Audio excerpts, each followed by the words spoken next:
Mon modèle en séduction, c'est mon père. Mon père n'a pourtant jamais été bon dragueur, comme il le disait souvent, et pourtant ça l'a jamais empêché d'être entouré de femmes qui souriaient, qui riaient beaucoup, et à commencer par ma mère. Mon père était un bon tchatcheur. Alors le terme exact, et je suis ravi de l'avoir trouvé, c'est badiner.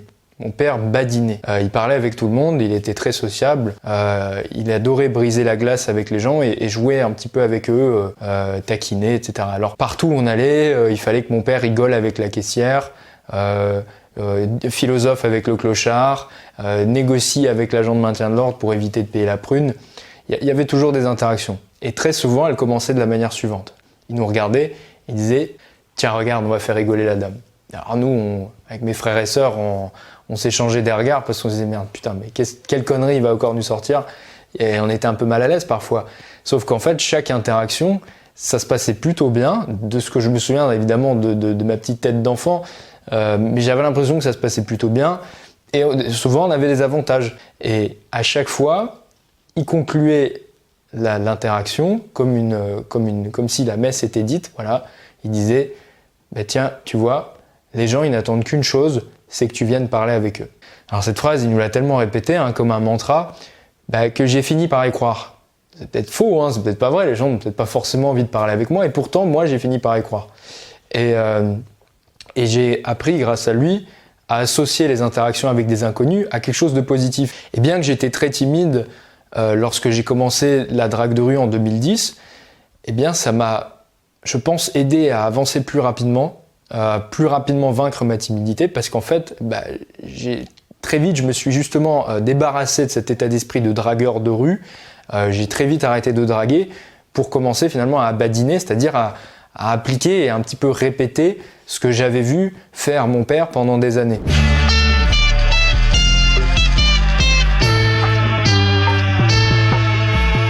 Alors c'est quoi le problème avec la drague ? Le problème, c'est que beaucoup d'hommes ont une vision très binaire d'une interaction avec une femme. Voilà, ils se disent, je vois une jolie fille qui s'assoit en face de moi, soit je lui parle pas et je suis une baltringue parce que j'ai pas osé me lancer, soit je prends mon courage à deux mains, je prends mes couilles, je fais le grand saut dans le vide, voire parfois même je lui cours après, je la rattrape, je fais 3 pas devant elle, je lui fais un compliment et je prie pour gratter son numéro à la fin de l'interaction.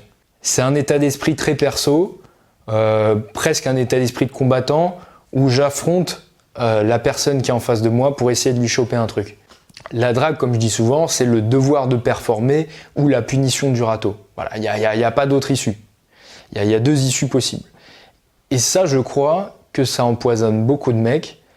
Et je crois que le poison, c'est l'anxiété de la performance qui est inexorablement associée à la drague.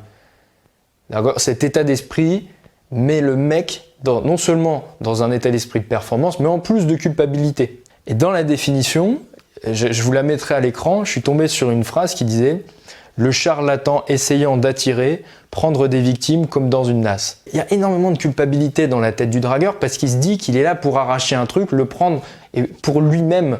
Vous voyez ce que je veux dire ? Il est là pour arracher. Et ça, c'est très mauvais comme état d'esprit.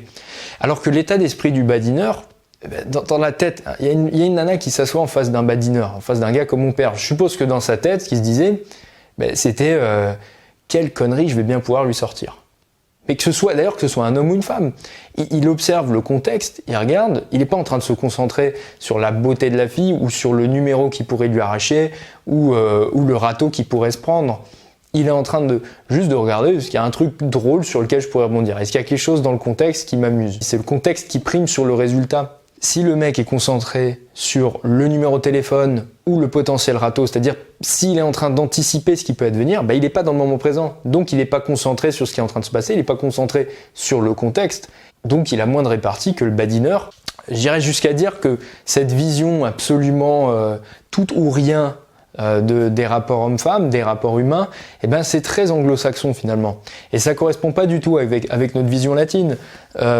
Cette vision donc tout ou rien, c'est soit je lui parle et je suis un dragueur, soit je lui parle pas et je suis une baltringue. Je fais pas de compliments aux hommes parce que je suis pas un homosexuel. D'ailleurs les anglo-saxons ils ont cette phrase que je trouve débile au plus haut point. Dès qu'ils disent un truc, derrière il faut préciser no homo. Voilà, je te fais un compliment, no homo.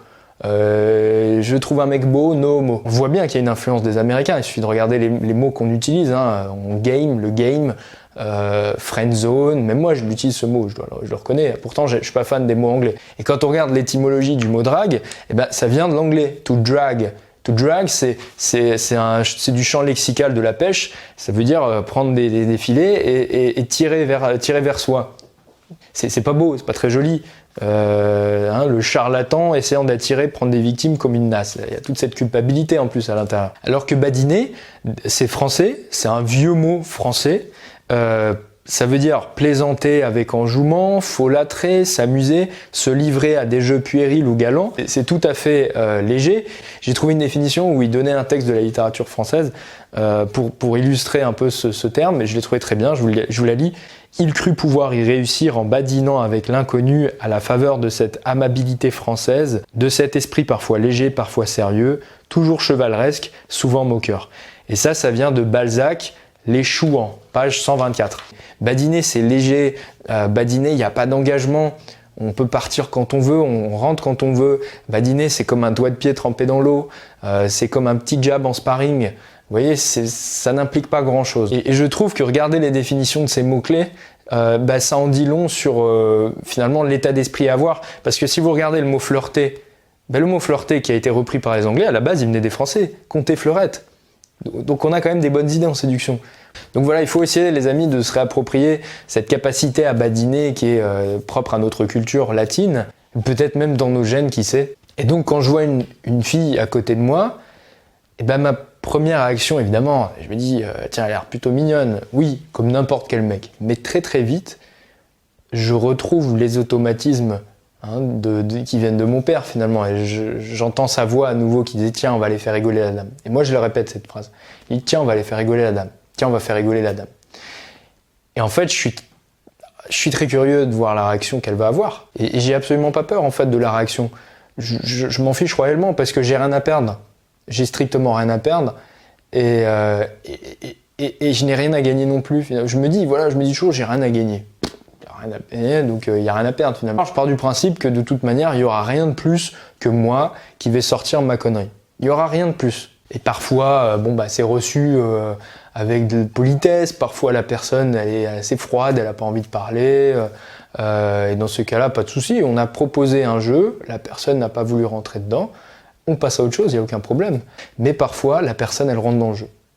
Et d'ailleurs, je dis la personne parce que ça peut être un homme ou une femme, encore une fois. Moi, je me suis fait des amis comme ça, des amis mecs.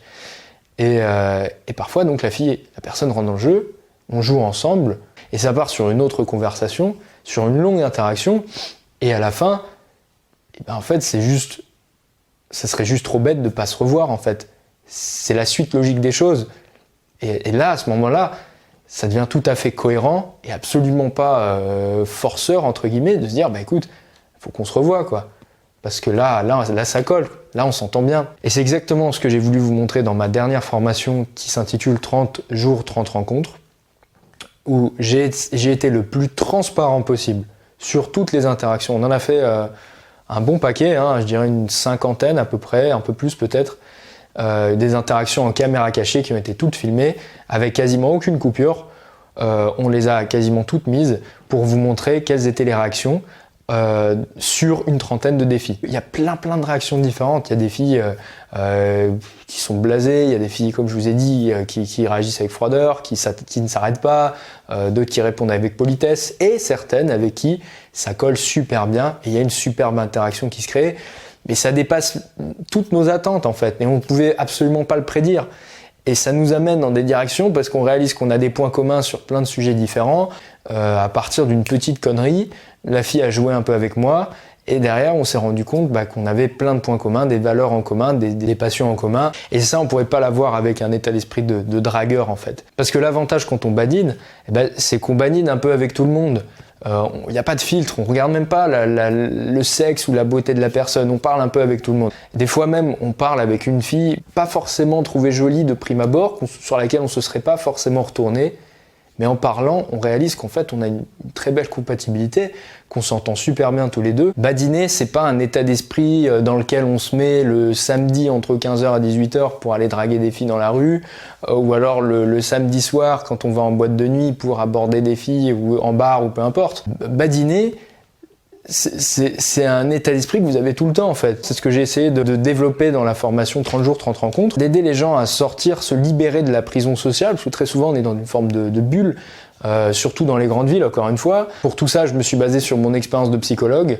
Le but de cette formation, c'est pas juste de rencontrer des femmes. Évidemment, 30 jours, 30 rencontres, on a compris de quoi ça voulait parler. Le but du jeu, c'est de développer en vous des compétences transversales, on l'a vu, par exemple l'intelligence sociale, des compétences qui vont vous servir dans n'importe quel autre domaine. Pour ce programme, j'ai décidé de faire 20% de réduction pendant 48 heures, parce que mon but c'est que le maximum de personnes commencent maintenant pendant l'été, notamment jusqu'à début août, pour pouvoir avoir les 30 jours pendant le mois d'août pour mettre en pratique tous les défis du programme. Il y a 8h30 en tout de contenu vidéo où vous me verrez expliquer les défis, démontrer les défis, donner des conseils de psy de manière plus générale. Enfin bon, j'en dis pas plus ici. Je vous mets un lien en bas dans la description. Vous pourrez aller regarder. Et là, je vais un peu plus présenter la formation. Et pour ceux qui veulent rester sur du contenu gratuit, bah écoutez, vous pouvez également vous inscrire sur la Gazette Philogine, dont je vous donnerai le lien évidemment comme d'habitude. En attendant, j'espère que cette courte vidéo vous aura plu. Vidéo un peu moins travaillée que d'habitude, il est vrai, mais bon, on a le droit de se reposer un petit peu aussi de temps en temps. Voilà, à bientôt les amis.